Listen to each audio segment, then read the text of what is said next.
తిరుమల శ్రీ వెంకటేశ్వర స్వామి వారిని స్వామి పరిపూర్ణానంద దర్శించుకున్నారు. స్వామివారి అభిషేక సేవలో స్వామీజీ పాల్గొన్నారు. మహా సంప్రోక్షణ అనేది దేవాలయ ఆనవాయితీ అన్నారు స్వామీజీ. 12 ఏళ్లకోసారి దేవతా శక్తిని జాగృతం చేసే మహాక్రతువు కాబట్టి అది జరగాలని అన్నారు. వేల సంవత్సరాల నుండి ఎలాగైతే జరిపిస్తూ వస్తున్నారో అలాగే ఇప్పుడు కూడా చేస్తారని స్వామీజీ తెలిపారు.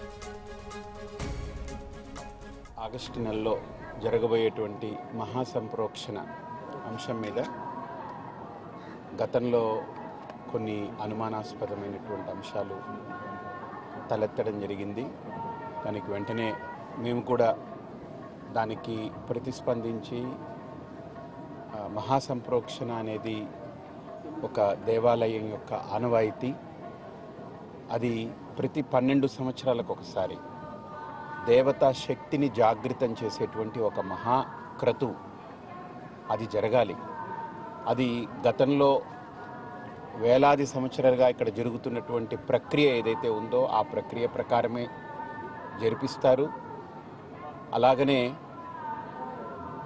వ్యాఖ్యలలో కొంత ఎవరికి అర్థం కానటువంటి రీతిలో భక్తులకి దర్శనం ఉండదని లేదా ఆ సమయంలో భక్తులు రావద్దనేటువంటి అంశాలు ఏవైతే తలెత్తాయో వాటి పట్ల మేము ప్రతిస్పందించిన వెంటనే ప్రభుత్వం కూడా స్పందించి అలా భక్తుల దర్శనాన్ని అడ్డుకోవడం పొరపాటు.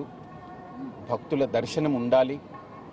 ఆ భక్తులు కూడా విశేష సంఖ్యలో కాకుండా ఒక పరిమితమైనటువంటి సంఖ్యలో ఆ రోజు మహాసంప్రోక్షణ క్రతువుకి ఏర్పాటు చేయబడ్డటువంటి సమయం పోగా మిగతా సమయం అంతా కూడా భక్తుల దర్శనానికి కావలసినటువంటి ఏర్పాట్లన్నీ చేయాలనేటువంటిది ప్రభుత్వం కూడా నిర్ణయించింది.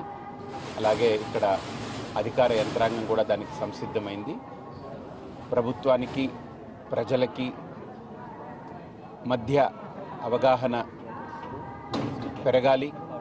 అలాగే వచ్చేటువంటి భక్తులకి ఏమాత్రం అసౌకర్యం లేకుండా ఉండేలాగా ఎంతమంది భక్తుల్ని తీసుకురాగలిగితే సౌకర్యంతో భగవద్ అనుగ్రహాన్ని వాళ్ళకి అందించవచ్చో ఆ రకమైన సౌకర్యాలు ఏర్పాటు చేయాలని ప్రభుత్వాన్ని అధికార యంత్రాంగాన్ని మేము విజ్ఞప్తి చేస్తున్నాం.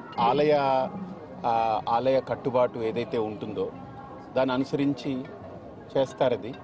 కొత్తగా కొన్ని అమలు చేయాలా లేదు పాతగా నడుస్తున్నటువంటి విధానం ప్రకారమే అది చేయాలనేటువంటిది వారు చూస్తారు. ఈ మధ్య జరిగినటువంటి ఎన్నో అవాంఛనీయమైనటువంటి వాతావరణం ఏదైతే ఇక్కడ నెలకొందో వివాదాస్పదమైనటువంటి వాతావరణం వాటన్నిటిని దృష్టిలో పెట్టుకుని ఏ రకంగా ఆలయ మర్యాదలకు కూడా భంగం వాటిల్లకుండా సనాతనంగా ఆలయంలో జరుగుతున్నటువంటి పద్ధతులకి ఏమాత్రము విఘాతం కలగకుండా ప్రభుత్వం కూడా ముందస్తు చర్యలు జాగ్రత్తగా చేపట్టి అలా నిర్వహించి భక్తుల మనోభావాలు కూడా దెబ్బతినకుండా ఉండేలాగా అందరూ దాన్ని కాపాడుకోవాలని వెంకటేశ్వర స్వామిని ప్రార్థిస్తారు.